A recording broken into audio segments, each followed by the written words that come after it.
सुरेश एक मेहनती आदमी था जो एक सरकारी दफ्तर में काम करता था।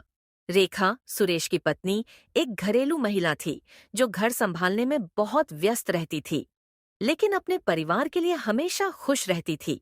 सुधा, सुरेश की छोटी बहन थी जो कॉलेज की पढ़ाई करती थी, और सुरेश की माँ जो एक वृद्ध महिला थी। सुनो जी, गर्मियों की छुट्टी चल रही है, क्यों ना हम सब परिवार के साथ मिलकर एक फैमिली ट्रिप पर चलें। हाँ भैया, भाभी सही बोल रही है। आपकी भी छुट्टियां हैं और बहुत समय हो गया है हम फैमिली के साथ कहीं गए नहीं हैं। क्यों ना कहीं हम फैमिली ट्रिप पर चलें। नहीं सुधा, अभी मुझे दफ्तर में कुछ काम है।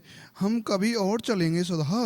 पर भैया, मेरी कॉलेज की छुट्टियां चल रही हैं, तो प्लीज आप अभी चलिए, बाद में नहीं। बाद का तो आपको कुछ अता पता नहीं, जाओगे भी नहीं, इसलिए आपको अभी चलना होगा। जब बेटा वे दोनों तुझे बोल रही है तो तू चला क्यों नहीं जाता। उन दोनों को घुमाने ले जा कहीं, उनका भी मन करता है जाने का, पर तू हमेशा की तरह मना कर देता है। अब की बार तुझे जाना ही होगा और उन दोनों को घुमाने लेकर जाना होगा तुझे। पर माँ, आप फिर? माँ भी चलेंगी हमारे साथ ट्रिप पर। क्यों माँ, चलोगी ना हमारे साथ? मैं कैसे चल सकती हूँ, पर कोई बात नहीं, अगर तुम बोल रहे हो तो मैं तुम्हारे साथ जरूर चलूँगी, क्योंकि अगर मैं नहीं गई तो तू भी नहीं जाएगा, इसलिए मुझे साथ चलना ही होगा और मैं साथ चलने के लिए तैयार हूँ। ठीक है तो माँ, हम एक साथ चलते हैं फैमिली ट्रिप पर जाएंगे कहाँ हम फैमिली ट्रिप पर घूमने? मनाली। हम सब मनाली जाएंगे, वहाँ आएगा मजा। ठीक है, फिर हम मनाली जाएंगे, कन्फर्म है। अगले दिन सब ट्रिप के लिए निकल जाते हैं। जब सुरेश और उसका परिवार ट्रेन में बैठ जाते हैं तो उनका सफर बहुत ही आरामदायक और खुशहाल होता है। वे सभी एक साथ बैठकर यात्रा का आनंद ले रहे थे। अचानक सुरेश को अपने पुराने दोस्त रमेश का चेहरा दिखाई देता है, जो ट्रेन के पास वाले डिब्बे में बैठा हुआ था। अरे रमेश, तू यहाँ कैसे? मेरे भाई, बड़े दिन बाद दिखा है। अरे भाई सुरेश, सोचा नहीं था, बहुत बड़े दिनों बाद मिला है। भाई रमेश, हम फैमिली ट्रिप पर जा रहे हैं और फैमिली भी हमारे साथ है। यह देखो, यह मेरी माँ है और यह मेरी बहन सुधा है और यह मेरी पत्नी रेखा है। नमस्ते माँ जी। नमस्ते बेटा, नमस्ते। नमस्ते भाभी जी। नमस्ते जी। और ये मेरी बहन सुधा है। और फिर रमेश सुरेश की बहन की ओर देखता है और उसको देखता ही रहता है। तभी सुरेश की माँ बोलती है, बेटा सुरेश, कौन है ये? हमने तो पहली कभी नहीं देखा, हमने तो पहली बार देखा है। क्या कोई तुम्हारा दोस्त है ये? माँ, यह है मेरे कॉलेज का दोस्त रमेश और आज बहुत दिनों बाद मुझे मिला है। माँ जी, मैं और सुरेश बहुत अच्छे दोस्त थे, साथ रहते थे, एक साथ पढ़ते थे और आज बहुत समय बाद एक दूसरे को मिले हैं। ये तो अच्छी बात है। वैसे रमेश, तू जा कहाँ रहा है? वो माँ ने मेरे लिए एक लड़की पसंद की है, मैं उसको ही देखने जा रहा हूँ। अब तक तूने शादी नहीं की है? नहीं, पर अब कर लूँगा। रमेश एक स्मार्ट और खुशमिजाज आदमी था। वह सुरेश से मिलने के बाद बहुत खुश हुआ और उनके परिवार से भी परिचित हुआ।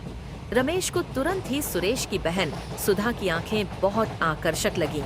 वह उसकी मासूमियत और सरलता से प्रभावित हो गया। सुधा, जो शांत और मृदुभाषी थी, रमेश से थोड़ी झिझक महसूस कर रही थी। भैया, हमें मनाली पहुंचने में और कितना समय लगेगा? मैं तो बोर हो गई हूँ। अरे सुधा, अभी से ही परेशान हो गई क्या? अभी तो पूरे 2 दिन लगेंगे पहुंचने में। क्या 2 दिन? इतने में तो मैं पागल हो जाऊंगी। ऐसा कुछ नहीं है सुधा, बहुत मजा आएगा। देखना तू, मैं और तेरे भैया पहले गए थे घूमने, तब बहुत मजा आया था, हमने बहुत मस्ती भी की थी। रमेश सुधा को देखे जा रहा था और सुधा रमेश को नजरों ही नजरों में कब उन दोनों को प्यार हो गया पता ही नहीं चला। ये सब सुरेश देख रहा था और वो सब समझ जाता है और सुधा से पूछता है, सुधा, एक बात पूछनी है तुमसे, अगर बुरा ना लगे तो। भैया, आप कब से ऐसे मुझसे झिझकने लगे? पूछिए ना, क्या बात है, बेझिझक होकर पूछिए। सुधा, मैं तुझे और रमेश को तब से देख रहा हूँ। तुम दोनों एक दूसरे की ओर देखे जा रहे हो। आखिर चल क्या रहा है? सुधा नजरें झुका लेती है और बोलती है, भैया आपने ठीक महसूस किया। रमेश मुझे अच्छा लगा और मुझे अच्छा लगता है। मुझे भी पसंद है रमेश। मुझे अंदाजा था। रमेश को मैं बचपन से जानता हूँ। अच्छा लड़का है, जिम्मेदार भी है। अगर तुम्हारा मन साफ है और वो भी गंभीर है तो मैं साथ हूँ तेरे साथ। भैया आपने जो कहा उसके लिए धन्यवाद। मैंने डर रखा था कहीं आप मना ना कर दो, पर आप सच में बहुत अच्छे हो। आप मेरे बेस्ट भाई हो। मैं तुम्हारा भाई हूँ सुधा। तुम्हारी खुशी से बढ़कर कुछ नहीं। लेकिन एक बार रमेश से भी खुलकर बात करनी होगी। वो क्या सोचता है ये जानना जरूरी है। इसलिए मैं उससे बात कर लेता हूँ। ठीक है भैया। रमेश, तुम बुरा मत मानना, पर मुझे लगता है तुम मेरी बहन को पसंद करते हो। सही बोल रहा हूँ ना मैं? नहीं नहीं सुरेश, ऐसा नहीं है। ठीक है तो कोई बात नहीं सुधा। तेरी शादी मैं कहीं और कर दूंगा, क्योंकि तू रमेश को पसंद करती है, रमेश तुझे नहीं। ये सुनते ही रमेश खुश हो जाता है और बोलता है, वो सुरेश, तुमने ठीक बोला। मुझे तुम्हारी बहन पसंद है और मैं उससे शादी के लिए तैयार हूँ। मुझे भी ये रिश्ता पसंद है। मुझे तुम्हारा दोस्त बहुत अच्छा लगा सुरेश, ये बहुत अच्छा है। इसलिए मैं सुधा की शादी करने के लिए इसके साथ तैयार हूँ। मेरी तो इसमें हाँ है। हाँ जी, और सबसे बड़ी बात, आप अच्छे दोस्त हो और एक दूसरे को अच्छे से जानते हो, तो इसमें सोचने की कोई बात ही नहीं है। आपका दोस्त सच में अच्छा ही होगा। सब खुश हो जाते हैं और फिर सुरेश की माँ बोलती है, मैं आज बहुत खुश हूँ। मुझे लगा क्या पता मैं सुधा की शादी देख पाऊंगी या नहीं, पर अब मेरी चिंता खत्म हुई। अब मैं सुधा की शादी भी देख लूंगी। मेरी माँ भी बहुत खुश होगी। अब मेरा स्टेशन आ गया है। अब मैं चलता हूँ सुरेश। ठीक है रमेश, अब जल्दी ही मिलेंगे। ठीक है बेटा, जाओ और अपनी माँ से मेरी बेटी सुधा के बारे में बात करना, और उनको मेरी बेटी पसंद आ जाए तो तुम हमें बता देना और हमारे घर आ जाना। हम तुम्हारी शादी पक्की कर देंगे। हाँ रमेश, जैसा हो वैसा बता देना और माँ से अपनी से बात कर लेना।